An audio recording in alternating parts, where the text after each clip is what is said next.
আজকে 31শে ডিসেম্বর।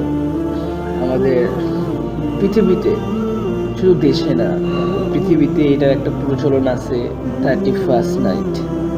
এটা আমরা উদযাপন করি কত আনন্দের সহকারে, কত কিছু করি, কত টাকা নষ্ট করে আতশবাজি ফাটাই, কত কিছু করি আমরা।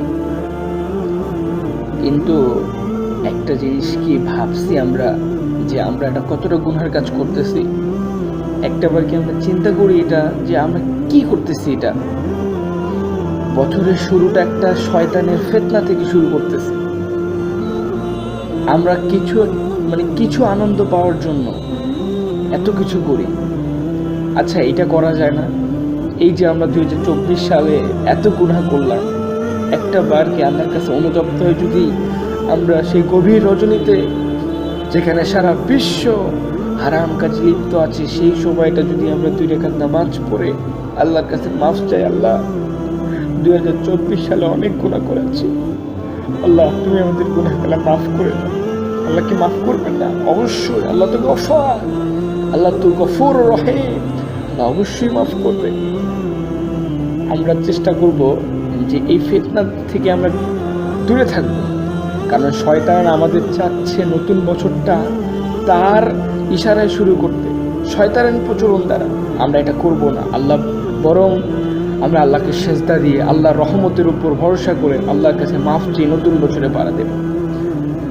আল্লাহ আমাদেরকে সবাইকে বুঝ দান করুক, এই শয়তানের ফিতনা থেকে হেফাজত করুক। আমরা কেউ এই হারাম কাজে লিপ্ত হব না, বরং আমরা আল্লাহর কাছে মাফ চাবো। আল্লাহ 2024 সালে যত গুনাহ করেছি তুমি মাফ করে দাও।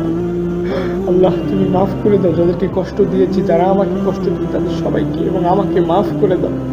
আল্লাহ মাফ করে দাও। আল্লাহ সবাই আমরা এই ফিতনা থেকে দূরে থাকবো, আল্লাহর কাছে পানহা চাইব। আল্লাহ যেন আমাদেরকে 2024 সালের সকল গুনাহগালা মাফ করে দেয়, এবং আমাদের 25 সালে নতুন করে আল্লাহর ইবাদত, আল্লাহর সকল আদেশ, নিজের নবীর সুন্নত পালন করার জন্য আল্লাহ তৌফিক দান করেন, এবং আমাদের জীবনটাকে গুছিয়ে সুন্দরভাবে এগিয়ে নিয়ে যাওয়া আল্লাহ যেন তৌফিক দান করে, আল্লাহ যেন সেই তৌফিক দান করে।